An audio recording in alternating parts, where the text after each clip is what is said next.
আসতেন, কিন্তু আল্লাহর পয়গম্বরের সাথে সাক্ষাৎ হয় না। একে একে 6 বছর পর্যন্ত চলে গেল। 6টা বছর অতিবাহিত হইল। আউফ ইবনে মালিক আল্লাহর পয়গম্বরের সাথে সাক্ষাৎ করতে চায়, কিন্তু তাদের গোত্র মানুষের জন্য আল্লাহর পয়গম্বরের সাথে সাক্ষাৎ করতে পারে না। মনে বড় আশা, মুহাম্মদকে একটা নজর যদি দেখতে পারি, মুসলমান না হইলেও কোনো সমস্যা নাই, কিন্তু মুহাম্মদকে দেখতে চাই। দেখা দেওয়ার জন্য গোত্রের মানুষগুলো তাকে সুযোগ দেয় না।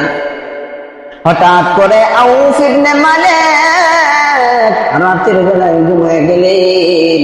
ঘুমন্ত অবস্থায় স্বপ্নে দেখতে পান আল্লাহর পয়গম্বর বিশ্ব নবীজি তার দরবারে হাজির হয়ে গেলেন। আউফ ইবনে মালিক একদিন নয়, 2 দিন নয়, 1 বছর নয়, 2 বছর নয় রে, দীর্ঘ 6 বছর অতিবাহিত হয়ে গেল। একটা দিন আমি আল্লাহর পয়গম্বরের সাথে সাক্ষাৎ করতে পারলি না।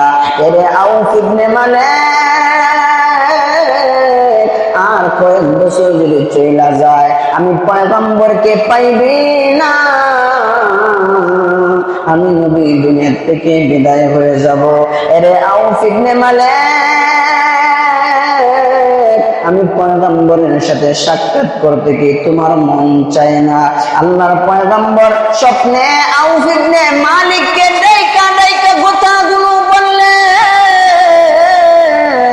হযরতে আউফ ইবনে মালিকের ঘুম গভীর রাতে ভেঙে গেল।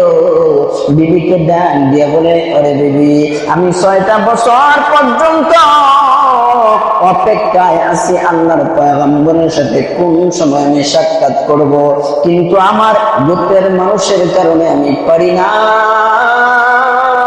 আজকে এই যে এই মুহূর্তে আল্লাহর পয়গম্বর আমাকে স্বপ্ন যুগে দেখাইলেন।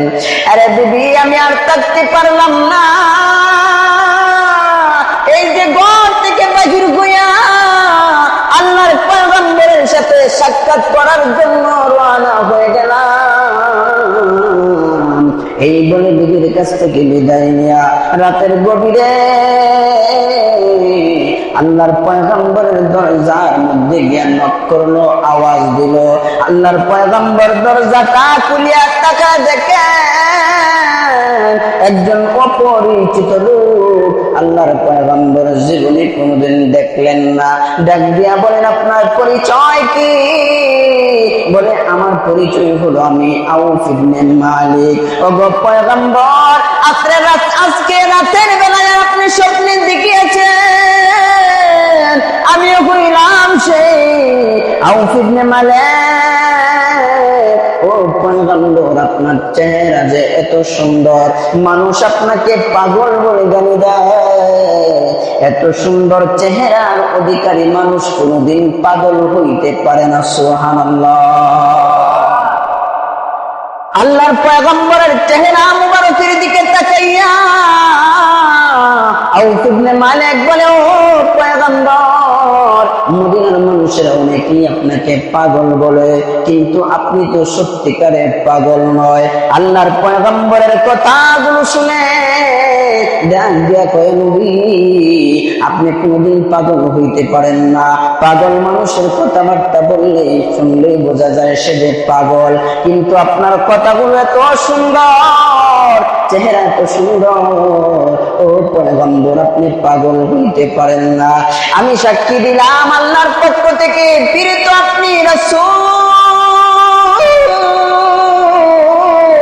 ও আল্লাহর পয়গম্বর, আমি আর দেরি করতে চাই না গো, আমাকে এই মুহূর্তে কালিমা পড়ে মুসলমান বানায় দেন। সুবহানাল্লাহ।